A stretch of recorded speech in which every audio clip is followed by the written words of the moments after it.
Akashvani presents Morning News.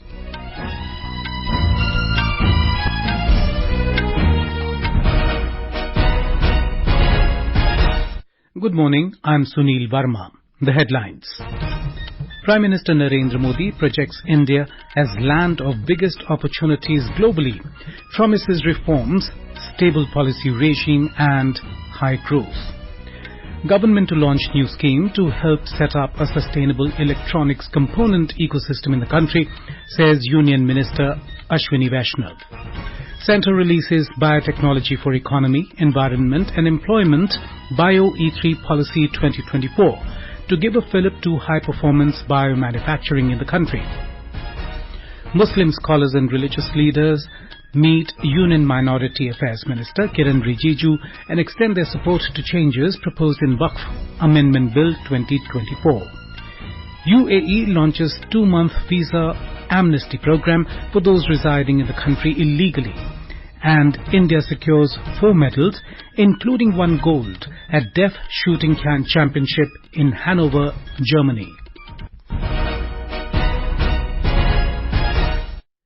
Prime Minister Narendra Modi has projected India as the land of biggest opportunities globally and promised the business sector facilitation, reforms, a stable policy regime and high growth. Addressing the ET World Leaders Forum, Mr. Modi asked investors to commit to innovation, performance, positive disruption and high-quality products. He said his dispensation has begun its 3rd term with more determined intentions and is full of hope and confidence. The Prime Minister said, while people in most countries that went to polls this year voted for a change, Indians preferred continuity, political stability and economic growth.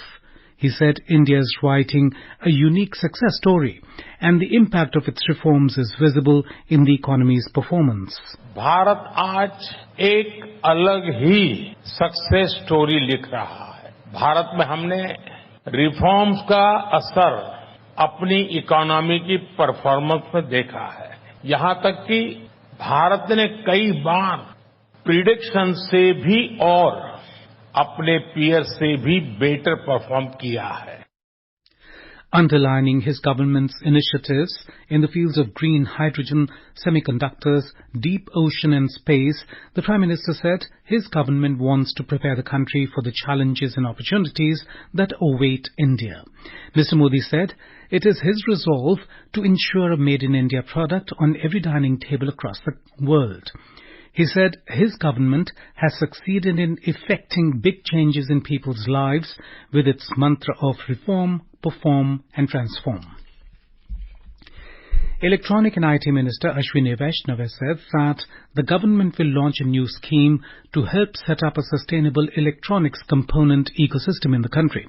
Addressing the ET World Leader Forum in New Delhi, Mr. Vaishnaw said that more than 99% of all mobile phones used in India are being manufactured domestically.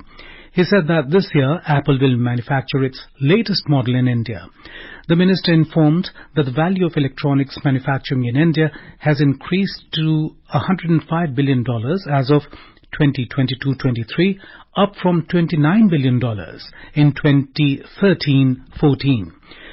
He also said that the government has approved rail, road, airport and port projects worth $2 trillion since June 2024 in its 3rd term. Mr. Vaishnaw further said that the government's approach is to democratize technology by ensuring that big tech does not have a monopoly over it. Union Minister for Science and Technology Dr. Jitendra Singh yesterday released the Biotechnology for Economy, Environment and Employment Bio-E3 Policy 2024 in New Delhi. While addressing the media, Dr. Singh said that this policy will foster high-performance biomanufacturing in the country. Mr. Singh underscored that the public-private partnership model will be an intrinsic part of the policy implementation, incentivizing industry to promote employment generation. He also mentioned that biomanufacturing and biofoundry will drive the country's future bioeconomy and promote green growth. As far as the bioresources are concerned or the bioeconomy is concerned, we enjoy certain advantages which are not enjoyed by the West. A, that we have unlimited bioresources in this Indian peninsula, beginning from the Himalayas right up to the marine. And this has remained either unexplored or underexplored because most of the governments in the past, and thanks to Prime Minister Modi for enabling us to get this policy released.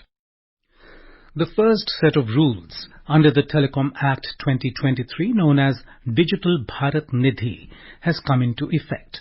The government has issued a notification in this regard. The Digital Bharat Nidhi will replace the erstwhile Universal Service Obligation Fund, USOF. According to the notification, funding from the Digital Bharat Nidhi will be provided to implementers for executing projects and fund schemes aimed at providing targeted access to telecommunication services for underserved groups in the society. These groups include women, persons with disabilities, and economically and socially weaker sections. A delegation comprising Muslim scholars and religious leaders met Union Minority Affairs Minister Kiren Rijiju and Joint Committee of Parliament JPC Chairperson Jagdambika Pal and extended their support to the proposals made in the Waqf Amendment Bill 2024. The delegation was led by Sayyid Nasiruddin Chishti, the chairman of the All India Sufi Sajada Nashin Council and successor to the spiritual head of Ajmer Dargah. The discussion centered around issues related to Muslims and the Waqf Amendment Bill presented recently in the Lok Sabha. During the deliberations with both Kiren Rijiju and Jagdambika Pal, the delegation submitted that the Waqf Board has been creating problems for Muslims across the country. Reposing its complete faith in the JPC, the delegation exuded confidence that the committee will give an ear to the problems mosques across the country have been facing due to the Waqf Board and welcome the necessary suggestions. This is Akashwani giving you the news. For quick news updates round the clock, follow us on our X handle @AIR News Alerts. In Telangana, extremely heavy rain lashed several parts of the state, leading to inundation of low-lying areas and disruption of road links between villages in several places. Control rooms have been opened at district collectorates and state secretariat in Hyderabad. State Chief Secretary Shanti Kumari directed district collectors to take measures to prevent any loss of life and property. Meanwhile, the Meteorological Department has warned of continued heavy rains for 2 days across the state. More from our correspondent.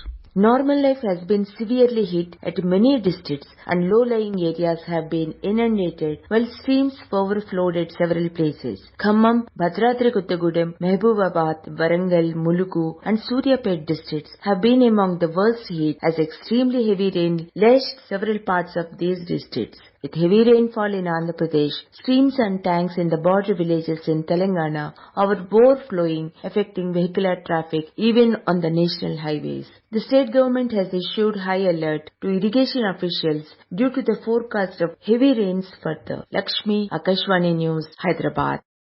India Meteorological Department IMD has issued a warning for isolated extremely heavy rainfall over Vidarbha, Telangana, Rayalaseema and interior and coastal Karnataka today. The weather agency predicted the same for western Madhya Pradesh and Marathwada. More from our correspondent. IMD forecast heavy rainfall for Kerala, Mahe, Konkan, Goa, Madhya Maharashtra, Gujarat and northeast states till Wednesday. Heavy rainfall is very likely over East Rajasthan, Himachal Pradesh, Uttarakhand, Haryana, Punjab and Chandigarh till tomorrow. IMD said the cyclonic storm Asna will move west-southwestwards and weaken gradually into a depression over northwest Arabian Sea by tomorrow. It said that the depression over West Central and adjoining Northwest Bay of Bengal off North Andhra Pradesh and South Odisha coasts move northwestwards and lay center today over the same region. Abhishek Kapil, Akashwani, Delhi. The United Arab Emirates has launched a sweeping 2-month visa amnesty program, offering a crucial opportunity for individuals residing illegally in the country to regularize their status or depart without penalties. The program comes into effect today. The amnesty does not apply to those who entered the country illegally.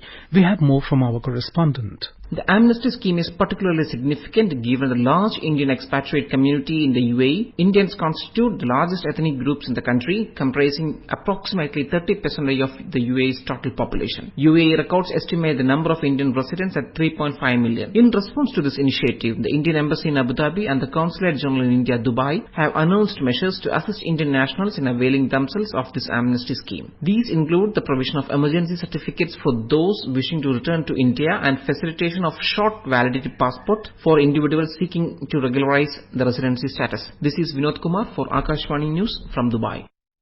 In a significant development amid ongoing conflict, Israel's military and Hamas have reached an agreement to implement 3 separate zoned 3-day pauses in fighting across Gaza. World Health Organization informed that the purpose of these pauses is to facilitate a crucial polio vaccination campaign for 640,000 children. And now on to sports. At the Deaf Shooting Championship in Hanover, Germany, India secured a total of 4 medals, including 1 gold, 2 silver and 1 bronze. Anuya Prasad won gold in the women's 10-meter air pistol event. Abhinav Deshwal earned silver in the men's 10-meter air pistol, while the trio of Abhinav Deshwal, Shubham Vashisht and Chetan Sapkal clinched silver in the men's 10-meter air pistol team event. Moreover, Shubham Vashisht won bronze in the men's 10-meter air pistol. A total of 69 athletes from 16 countries competed in the championship.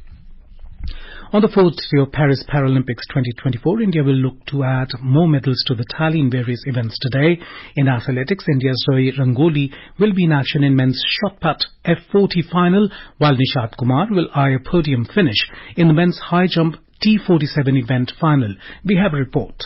With Ravi Rangoli and Nishad Kumar's chances of getting medal for India at the Paris Paralympics today, Avni Lekhra is on a quest to add another gold medal to her illustrious collection, as she will be in action in the R3 mixed 10 meters rifle prone SH1 qualification round. On the other hand, Suhas Yathiraj and Sukant Kadam will face each other in the men's singles SL4 badminton semi-finals to secure a place in final. A win by either of them will make another medal for India confirmed. Moreover, track and field athletes will also have opportunities to boost India's medal tally. Yesterday, Rubina Francis bagged 5th medal for India in the games after she won a bronze in parachuting P2 women's 10 meters air pistol SH1 event. With this, Rubina became the first Indian para shooting athlete to win a medal in pistol event. Currently, India stands 22nd in the medal tally with a total of 5 medals, including 1 gold, 1 silver and 3 bronze. Don't miss to cheer for our para athletes in action by watching the live streaming of the games on DD Sports. This is Chirag Jha, Akashvani News, Delhi. And now for a look at today's newspapers, it's over to Anita Anand. Thank you, Sunil. The top headline in the Indian Express quotes Dr. Jaishankar as saying that India has a special China problem above the world's general China problem. Haryana poll deferred by 4 days to October 5. Headlines The Tribune. According to the EC, Haryana and J&K results will now be announced on October 8, writes the paper.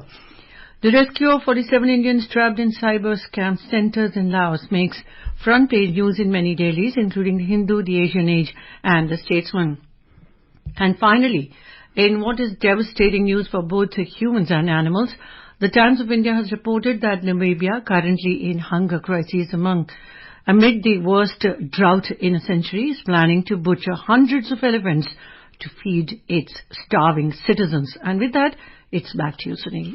Thank you, Anita. And now, before we end the bulletin, the headlines once again.